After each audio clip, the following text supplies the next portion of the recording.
Courses or modules are better designed in association with students and those that benefit from significant peer input, but both are frequently rated more highly by students. As well as taking into account of the requirements of the professions, we should also learn to listen to our students and each other. Course design should not be a solitary activity. So in exploring the different types of design input that you might care to seek out, we're going to break down the design process into 4 stages. The first is what we might think of traditionally as the course design phase. This will occur prior to internal or external validation and normally provides the structure for your course, its intended learning outcomes, assessment plans, and indicative content outlines. The second is the validation process itself. In most universities, this is a two-stage process within internal school validation boards followed by a university board. Then in stage 3, the course is built. This usually means refining the reading, preparing learning activities and media content, and planning online interactivity.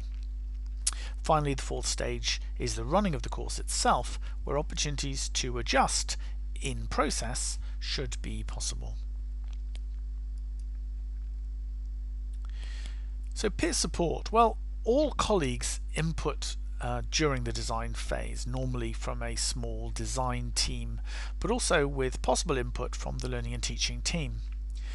We might want to review our intended learning outcomes collectively alongside other equivalent courses or modules, and we may want to compare them with modules that went before them or come after them in the progression of the award. During the validation phase, we rely on external peers. Normally these are experts in the field, but very often they may not be familiar with the particular technology platform or tools that you plan to use to support this particular course.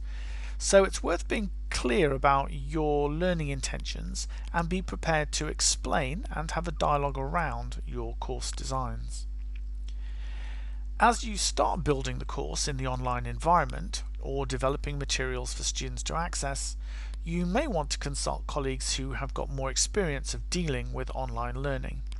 You may want to consult the learning and teaching team as to how better prepare your online environment and ensure your media is well structured and accessible.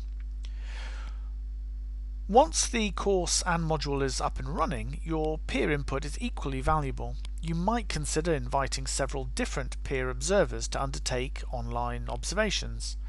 Identify where you perceive your own weaknesses in your course design might be, and seek peer support to enhance them. Student perspectives. Well, a student perspective requires developing something of a shared community of learning. You may currently have staff student committees and regularly consult the end of module questionnaires, but there are a great many ways in which students can improve and enhance their own experience and the quality of your courses for the benefit of those students that follow them. So during the course design phase for a new module, you might consider organising design-focused teams of existing students. Because while students may not be experts in the field, they probably know more about what it means to learn than you do. So why not test out some of your design ideas on some live subjects? These may or may not be formally members of a design team, but their input is invaluable. So you may want to create a community of design-orientated alumni that you can call upon to inform design decisions. Technology moves so fast that being in touch with student perspectives will ensure your courses are both current in terms of content and the means of delivery. Students are frequently and increasingly a feature of validation panels. However, you could share plans for new modules or courses with existing students.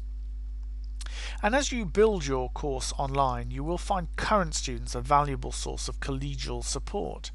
They may be willing contributors of content to the course building process. This role for students is particularly important in the 4th phase when the course is running.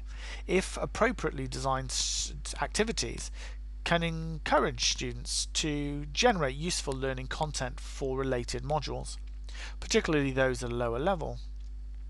You could, for example, ask students to provide a synopsis of a complex argument, which could be used as foundational material for students that follow them.